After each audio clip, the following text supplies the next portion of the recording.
Anyone who's owned a new computer knows how quickly they become obsolete, and when it comes to replacing them, how little they're worth. That is, unless your old computer is this, the Apple I. When the company's first computer was released in 1976, it sold for $666.66. They made just 200 of them, and now there are only 6 in working order. And one of these is expected to fetch up to $400,000 at auction.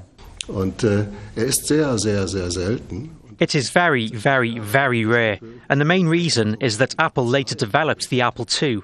It recommended buyers exchange the computer to get a discount on the Apple II. As a consequence, many people did this, but not the buyer of this computer. Also up for auction, Apple's Lisa 1. It's the world's first commercial mouse-controlled computer. Just 11,000 were produced in 1983. Then it cost just under $10,000. At auction, it's expected to go for between $20,000 and $40,000. Other old computers for sale include a rare 1973 Shelby 8H, one of the first kit-set personal computers. It's expected to sell for up to $25,000. Also this one, the 1971 BoozyCom 141PF, the first computer to have an Intel processor at its heart. This machine needs half a second for one addition. It needs 1 second for a multiplication.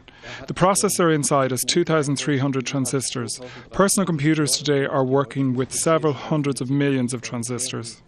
What then determines which old computers end up as junk and which could be worth tens of thousands of dollars in the years ahead? If they've been owned by somebody that's very significant, or if there's a very small number of them that were made, that makes it a much more treasured machine.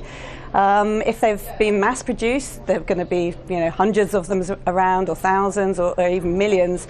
That obviously brings the price down. So in the case of the Apple I, there was only really about 200 machines that were made. We think there's probably about 50 still left in the world. So that makes it, already it's quite difficult to come by an Apple I computer. Interest in vintage technology has been growing in recent years. The auction house hopes this will drive bidders, many from museums and private collections, to pay more for their piece in computing history. Tarek Basley, AlJazeera.